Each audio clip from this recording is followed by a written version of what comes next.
This copyrighted telecast may not be reproduced, retransmitted, or used in any form without the authorized written consent of NASCAR Broadcasting. NASCAR would like to thank all of our loyal fans for your continued support, and we hope you enjoyed today's broadcast. See how it all works out for that two-bunch. 100-point penalty after Monday's. Robbie Gordon has issues. Lost the left front. Actually, looks like he ran into something there, Kyle, because looks like the fender is dented in. That's big. We saw that a lot yesterday in the ARCA race, and we've seen that problem here before, whether it's camber gain or no matter what. Mark Martin missed his pit sign. Matt, you know, a way to... Oh, trouble! Boy, those guys didn't need that. Dave Blaney. Caution is out. Wow. Rolling, but I don't know who got into it. Look at how flat the back of that car is. Come on down pit road.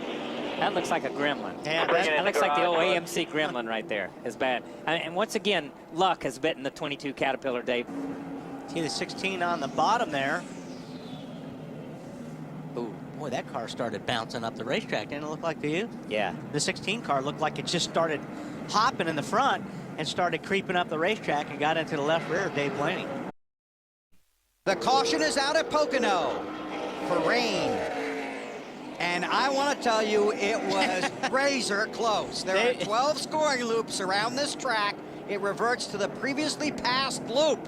And it's going to be close between Jeff Gordon and Ryan Newman.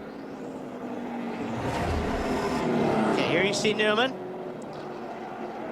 This is in between turn 1 and 2. And it's raining hard right here. I think that's why Gordon jumps out of the gas. And Newman charging hard. And right here is about where the caution came out. And you see Newman just let off and let him have it. And there's a scoring loop right there. And Wally, they were showing a shot. You can see the rain right here. Yeah. This is a shot they showed, and Wally picked it out the lap before. Like Wally said, it is raining hard over there. And when they got back over there, that's it, man. And if it rains, they're not going to ride around under caution. So we're not going to get to a 114 or a 115 and have to worry about it. Yeah. Because when it's here, it's here. Yeah. And they're not going to get this place dry again if it rains that much. And that was a good call by NASCAR because We got to come at 114. I'll tell you what, you could wad up a lot of cars going into that corner as hard as it was raining. That is the worst corner in the world to get wet in that turn in the tunnel corner. And you heard them say, 114, we can go to 114. So that's their mark. That seems to be everybody's mark. I think Larry made a great call on that. Larry said 114. So when you look at it, that's where it's at. Let me just go on record once again and say, if it rains this thing out, Jeff Gordon, I would officially like to announce my retirement from the sport of NASCAR auto racing, okay? Because I cannot compete against that. That's phenomenal. Amazing. Time for our Subway Pit News Report, and here's Ralph Shaheen.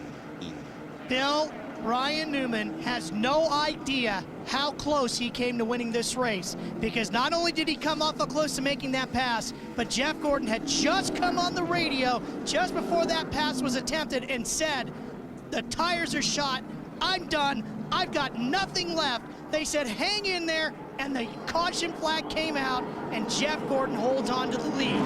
This thing would not have made it another half a lap with Jeff Gordon out front. As you said earlier, sometimes when it's your year, it's just your year, and everything goes your way. No brakes, no tires, and you're still leading when maybe that last caution comes out to help take you to the checker. See how it all plays out. Yeah, you know, if it comes across here, if it just rains over there, they may be able to drive part of it out. But if it soaks the racetrack again, you know, we saw how long it took us. I know I'm wearing you out. Keep conserving that gas. I know I'm wearing you out. That's Letarte talking to me. Look how hard it's raining. Oh, yeah. Forget it. My goodness, Marty. Oh, sorry. Marty, go ahead. Well, I was going to say now the dilemma, who pits and who doesn't. Ryan Newman came on the radio when his crew asked him that, and he said, guys, I want to go for the win and not track position, but the win may be a moot point at this point. It looks like it's raining a little too hard over there, fellas. Yeah, again, we had a long rain delay before this race went green. Supposed to go green about 2:20, went green a little after 5 o'clock Eastern time. Some point here, so we'll see. And you know, but that's one of those Where's deals. he at on his window? I think that's Ryan asking where Jeff's at on his window, worrying about when he's going to pit and are they going to run that long. It's Chrissy Newman, Ryan's wife. Yeah.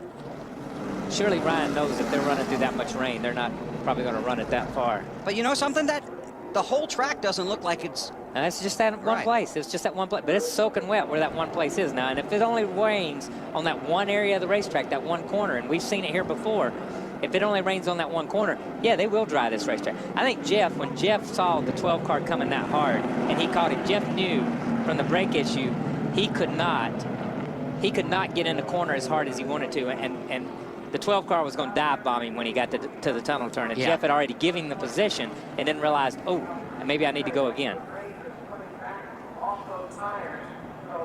Larry, you still with us? Well, I know Steve Letarte is wearing Jeff Gordon out right now about conserving fuel, because what he's saying is in about 8 to 9 laps he has to come to pit road for fuel. But I think the deal is, under caution, he can run a lot further than that. So I don't think we have an issue here. He can probably run another 10 or 15 laps at the pace they're running right now, because Kyle Wally, you guys know, he can kick it up in neutral. He can do a lot of things to conserve fuel at this pace. Looks like to me they're possibly bringing him down pit road right now. Larry, let me just say this for the record. Drivers can't do anything. It's all crew chiefs. I'm seeing that now from this side. I've been trying to tell you guys that for years. From this side, I realize that now. Listen, McReynolds got a big enough head. Let's not get crazy. Ralph is with the crew chief. That is Steve Letarte. Steve, that's some incredible strategy. How concerned are you right now about fuel? Well, now that we're red flagged, I'm not too concerned with fuel, but I mean, to everyone at DuPont Chevrolet, they fight year in and year out, week in and week out. We didn't have a very good car. We still missing some stuff on the brakes, but he drove his tail off, and you know, if we get a little lucky with the weather, maybe we'll get some wind. Now, is this a strategy that you've had written down in your notebook, or is this something you just dreamed up as the race unfolded? No, I wish you could plan for strategies like this. Actually, I got to give credit to my car chief, Jeff Mendering, my engineer, Ken Replogo. Both of those really come up with the idea. It was a wonderful idea, and you know, those guys on top of the pit box is a lot of the reason we're running well tonight. Steve, you had a terrible day with brakes. You had problems with tires. You're down low on fuel. You're not supposed to win this thing. Does that mean you guys are going to be a real strong contender for this championship because everything just seems to be rolling your way? I don't know, but that probably means we'll win it, because we haven't won any race that we've been the best car this year. You know, Jeff Gordon did a wonderful job at Darlington, and we got a little lucky at Talladega, so hopefully the luck will hold out here. That's one that if it wasn't written in his book before the day started, it will be written in there now, Bill. Thank you, Ralph.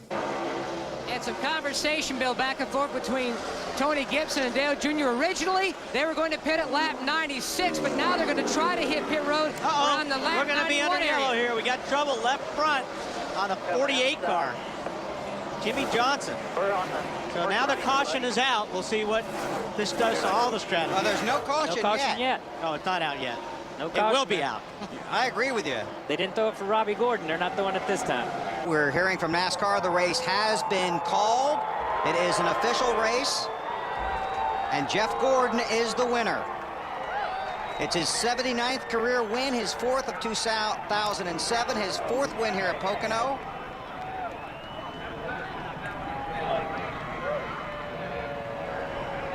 I think Steve Letarte's the winner. I'm not sure Jeff's the winner. I think Steve's the winner. Marty?